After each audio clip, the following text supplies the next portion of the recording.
구약 성경 요나서 1장 5절로 6절 말씀 보도록 하겠습니다.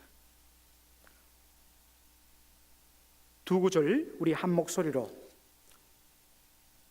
5절 6절 다 같이 한 목소리로 읽겠습니다. 시작. 사공이 두려워하여 각각 자기의 신을 부르고 또 배를 가볍게 하려고 그 가운데 물건을 바다에 던지니라. 그러나 요나는 배 밑층에 내려가서 누워 깊이 잠이 든지라. 선장이 나아가서 그에게 이르되 자는 자여 어찌 있뇨? 일어나서 내 하나님께 구하라.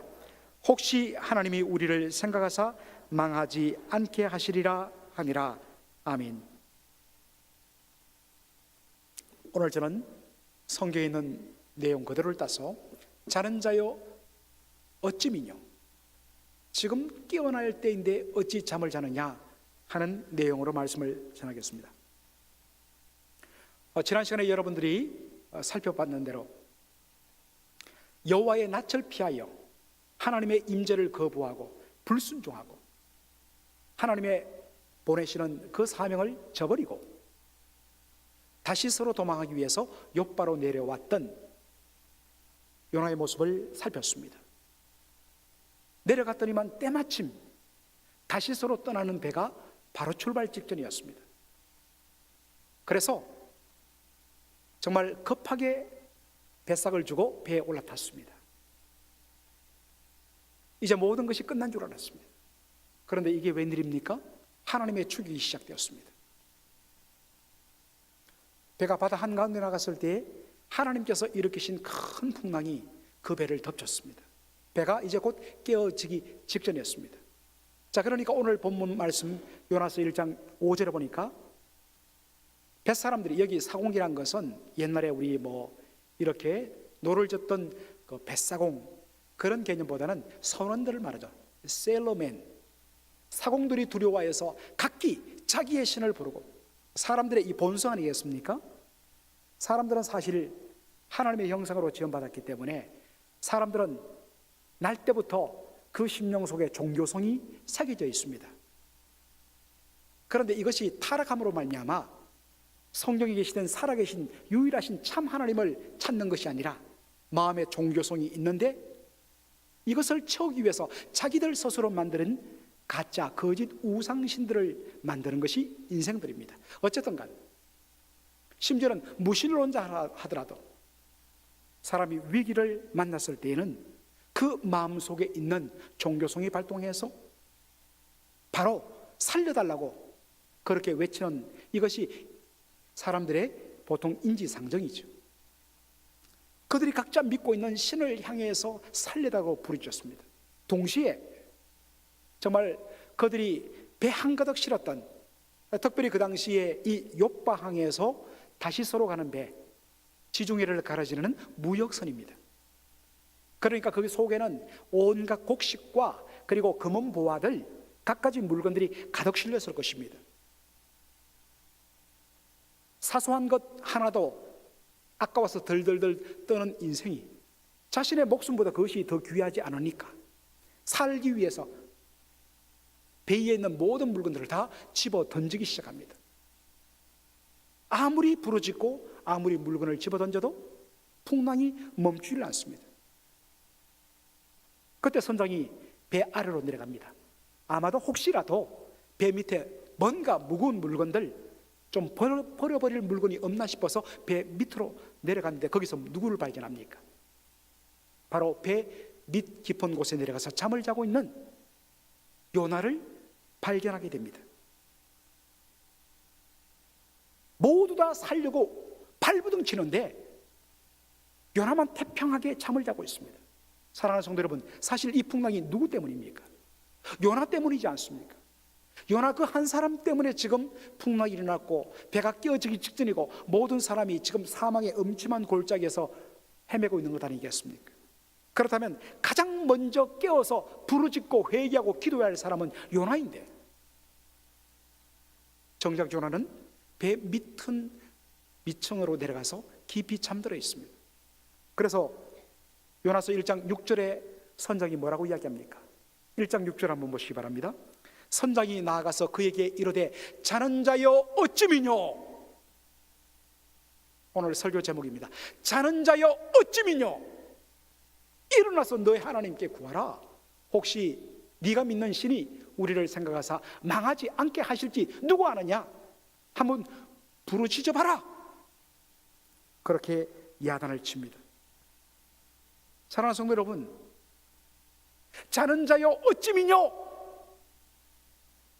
사실 이 말은 누가 누구에게 대해서 해야 할 말입니까? 그렇습니다.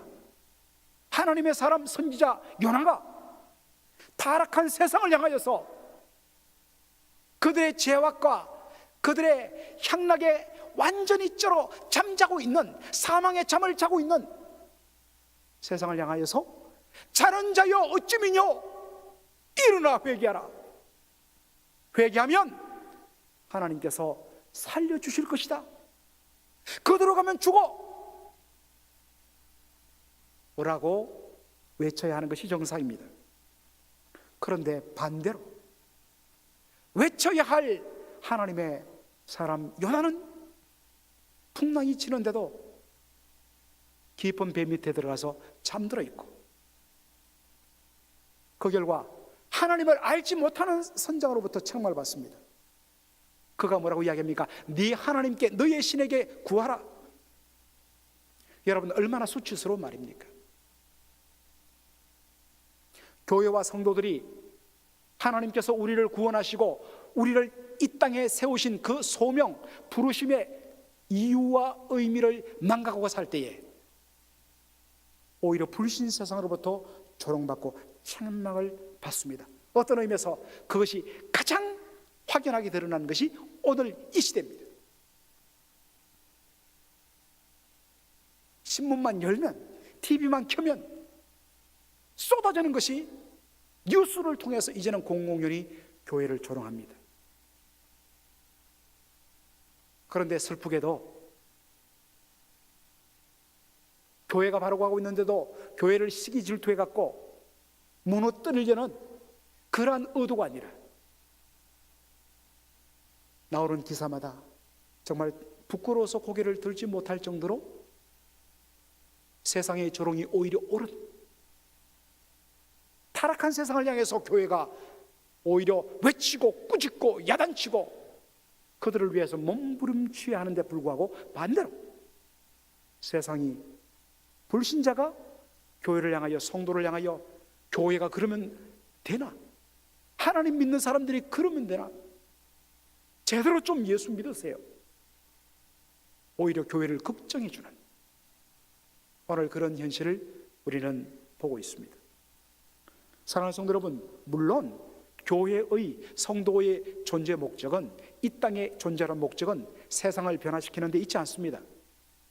여러분 분명히 하셔야 됩니다. 교회와 성도는 왜 하나님께서 이 땅에 두셨느냐? 세상을 변화시키기 위해서다? 아니에요. 그거 잘못된 가르침이에요.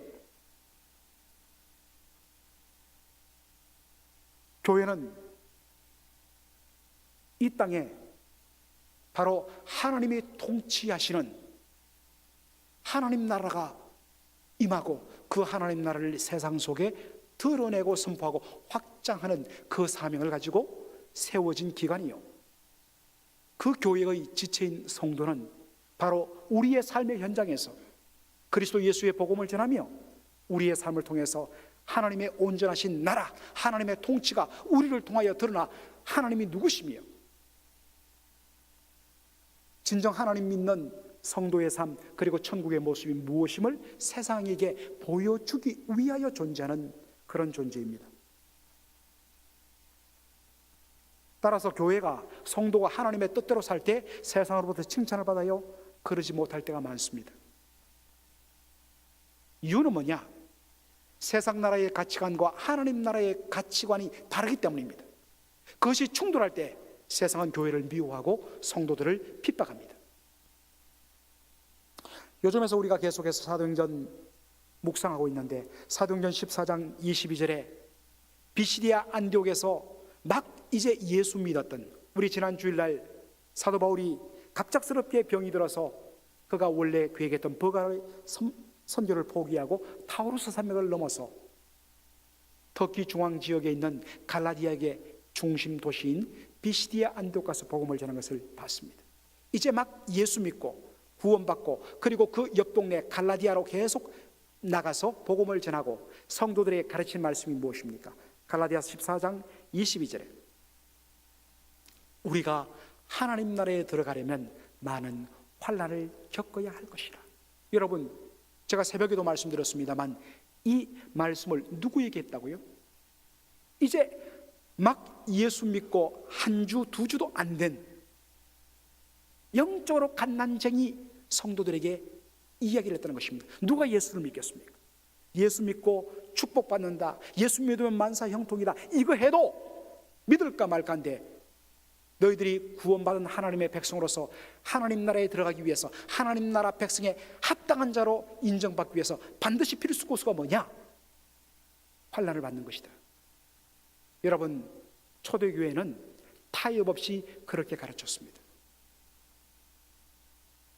예수 제대로 믿으면, 그래서 하나님의 말씀의 통치가 너희 가운데 임하여 그 말씀에 엎드려 하나님 백성으로 살아가는 순간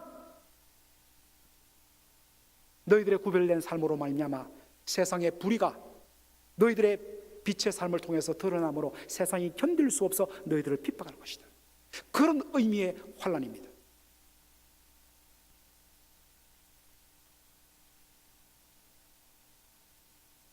그러나 분명한 것은 세상이 겉으로는 욕을 하고 겉으로는 우리를 향하여 손가락질하고 겉으로는 핍박을 할지라도 돌아서서는 그들의 마음속에 부끄러움이 임합니다. 이게 복음의 능력이요, 이게 하나님 나라의 삶을 살아가는 성도의 바로 진정한 파워인 것입니다. 그런 의미에서 성도 한 사람 한 사람의 삶의 변화로 말미암아 주위에 어둠을 드러내고 회개를 일으키고 그리고 우리의 삶을 통해서 그들의 죄가 복로되면서 살아계신 주님께로 돌아오는 그런 의미에서 구원받은 성도 한 사람 한 사람의 삶이 결과적으로 세상에게 변화를 일으키는 일들을 해내는 것입니다. 그러므로 교회는, 성도는 영적으로 충만해야 되고 말씀으로 충만해야 되고 복음으로 온전히 사로잡히고 하나님의 그 은혜를 사모하며 날마다 주여 내 가정이, 내 일투가, 내 삶 전 존재가 하나님의 나라 되게 하여 주옵소서. 여러분들 18세기 영국은 소위 말하는 산업혁명을 경험했습니다. 모든 것을 수동으로 하던 그 시대에 기계가 발명되면서 공장이 생기면서 어마어마한 물건들이 생산되면서 정말 영국은 산업혁명으로 말미암아 유럽에서 가장 부흥한 나라가 되었습니다. 그러나 어디까지나 산업혁명은 가진 자들을 위한 부의 혁명이었습니다. 그들이 가진 부의 축적은 노동자들의 인권 유린과 그들의 임금을 착취한 결과로 생긴 것이었습니다. 공장주들은 하루 16시간, 17시간을 노동을 시켰습니다. 그리고 더 많은 것들을 생산하기 위해서 심지어는 12살, 13살 아이들을 공장으로 내몰았습니다. 한번 사진 한번 보여주시죠. 그 당시 아이들의 모습이에요.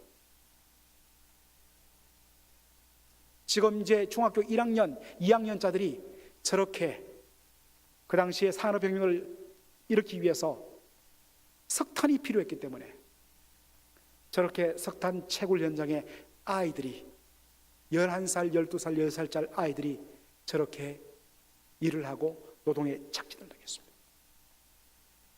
그러면 그들이 그 부로 어떻게 했느냐? 향락을 즐겼습니다. 쾌락에 빠졌습니다. 엄난에 빠졌습니다. 반면에 가난한 사람들은 어떻게 사느냐? 좌절감 속에서 노름, 그리고 음주, 그리고 마지막으로 성적인 타락에 빠졌습니다. 그렇게 하지 않고는 견딜 수 없기 때문에. 그래서 그 당시 영국의 지성인뿐만 아니라 유럽의 지성인들은 바로 공산주의 혁명이 일어나면 영국에서 일어날 것이고 영국은 망할 것이다, 그렇게 예언을 했습니다. 그런데 놀랍게도 몇십 년 후 영국이 바뀌기 시작했습니다. 공산주의 혁명이 일어나지 않았습니다. 도리어 사람에 대한 인권이 회복되기 시작했습니다. 역사적으로는 이 일이 바로 1730년대로부터 말씀의 붕운동을 일으켰던 조지 위필드와 그리고 요한 웨슬레의 붕운동 때문에 그렇게 됐다고 합니다. 여러분, 이분들은 영국 사회를 개조시키기 위해서 사람들의 의식을 바꾸자, 노동운동을 하지 않았습니다. 이들이 한 것은 사람들의 심령 속에 담겨있는 죄의 문제를 다루었습니다. 말씀을 통해서 얼마나 그들이 죄인이며 회개하고 예수 그리스도의 구원을 받아야 할 존재인 것을 그들에게 설교했습니다. 그들이 주님을 영접하고 말씀 중심의 삶을 살부터 그들의 삶이 바뀌어졌습니다. 부자들은 부자대로 회개하고 가난한 사람들은 그들의 가난을 사회 구조적인 문제로 원망하고 탄식하고 살아가지 않았습니다. 내 삶부터 바꾸자. 그래서 말씀의 은혜 가운데서 그들이 바뀌기 시작했습니다. 말씀 가운데서 이 아이들 하나하나가 얼마나 존귀한 존재인가를 발견하게 됩니다. 그래서 나중에는 인권이 회복되게 됩니다. 영국 사회가 완전히 바뀌어요. 여러분들, 미국 노예 해방은 여러분들 에이브러함 링컨 대통령이 그렇게 했다고 여러분들 아실 것입니다. 어떤 의미에서는 참 그것을 최종적으로 해방을 완성한 사람은 링컨 대통령입니다. 그러나 링컨 이전에 이미 미국에서의 노예제 폐지를 주창한 사람들은 역설적이게도 예수 잘 믿는 부흥운동자들이었습니다. 이들은 왜 하나님께서 이 미국 땅을 신대륙에 세우셨는가? 그것이 옳든 그르든 그들은 그렇게 생각했습니다. 하나님께서 이 타락한 세상 가운데 때묻지 않은 신대륙에 바로 하나님의 말씀이 온전히 통치하는 하나님 나라가 세워지는 것을 하나님이 꿈꾸셨다. 그런데 미국의 현실은 온갖 죄악들이 들끓었습니다. 그래서 그들이 한 일은 어떻게 하면 이 미국 땅 전체가 하나님이 온전히 다스리는 하나님 나라가 될까? 딴 거 없다. 미국에 있는 모든 사람들이 다 예수 믿고 복음으로 돌아오고 말씀에 순종한다면 불완전하지만은 이 땅에 불의가 사라지고 이 땅에 죄악이 없는 하나님이 온전히 다스리시는, 그래서 모든 세상 나라들이 미국 땅에 선포되어진 하나님 나라를 보고 회개하고 돌아옴으로 복음이 더 확산될 것이다. 그러하기 위해서 뭘 했느냐? 이들은 텐트를 메고 가면서 서부로 향하는 사람들 속에 섞여서 그들이 쉴 때마다 텐트를 열고 그들에게 부흥 집회를 열었습니다. 수많은 사람들이 죄 가운데 회개하고 바로 주님의 은혜를 고백하면서 예수를 믿었습니다. 예수를 믿고 보니까, 말씀 앞으로 돌아오고 보니까 자신들의 삶에 여러 가지 문제들이 보였습니다. 왜 내 삶 속에 이렇게 비윤리적인 삶이 이렇게 계속 흘러나가는가? 바로 내 마음속에 있는 탐욕이라는 생각이었습니다. 그리고 바로 우리의 정신을 혼미케 하는 술이 문제다 해서 바로 금주 운동을 했습니다.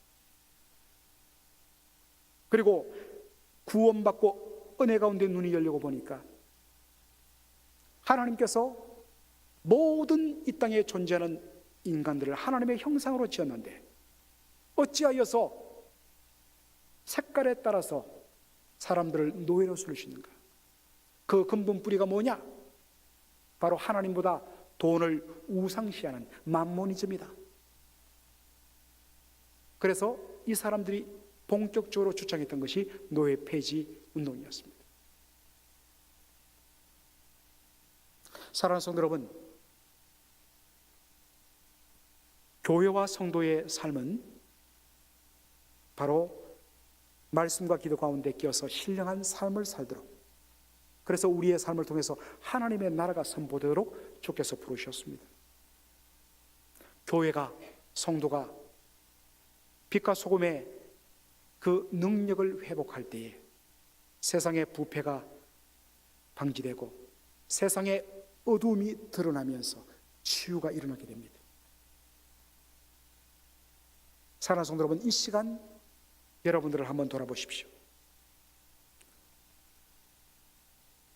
세상이 미쳐 날뛰고 타락에 깊숙한 그러한 깊은 골짜기로 빠져들지라도 단 한 사람, 교회가, 성도가 사망의 잠에서 깨어서 오히려 건신하여서 기도하며 타락한 이 땅을 향하여서 왜 죽으려고 그러냐고 사람들을 향해서 바로 성도의 거룩한 삶을 통해서 그들의 죄악의 더러움을 드러내며 복음의 빛으로 그들을 인도하며 사망의 잠에 빠져가는 그들을 향해 일깨워야 될 것이 성도들의 사명인데 어떻습니까? 오히려 우리가 세상에 취하고 세상의 가치관에 취하고 세상의 향락에 취하여서 세상의 번영과 성공에 취하여서 우리가 세상에 취하여서 지금 깊은 잠을 자고 있지는 않는지, 그래서 오히려 세상이 우리를 보고 제발 좀 정신 차리라고, 왜 자느냐고, 교회의 역할 좀 제대로 감당하라고, 예수 좀 제대로 믿으라고. 여러분, 이게 말이나 되겠습니까? 그러나 이것이 오늘의 슬픈 우리의 자화상입니다. 수많은 사람들이, 언론들이 대형교회 문제를 지적합니다. 일부 타락한 몇몇 목사들의 문제를 폭로해냅니다. 성도들은 그런 모습을 보며 분노합니다. 어떻게 교회가 이럴 수 있어? 어떻게 목사들이 이럴 수 있어? 예, 잘못되었습니다. 그런데 하나님은 물으십니다. 너는 지금 어떤 상태에 있느냐? 너는 정말 지금 깨어 있느냐?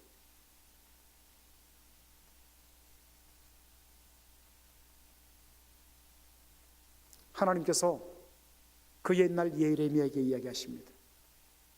예레미야야, 너는 길거리로 나가서, 예루살렘 거리로 나가서 모든 거리를 다 다니면서 의인 한 사람을 찾아라. 한 사람의 의인이라도 찾는다면 내가 이 땅을, 이 성을 멸망시키지 아니하리라. 그렇게 말씀하셨습니다. 그런데 바로 그 깨어있는 의인 한 사람이 없어서 예루살렘이 멸망당했다는 것입니다.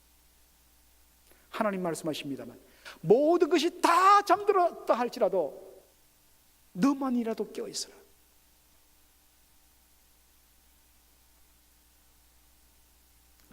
여러분, 한국에 가면 가나안 농군학교라고 있습니다. 이 가나안 농군학교를 설립한 분이 바로 김용기 장로님이신데,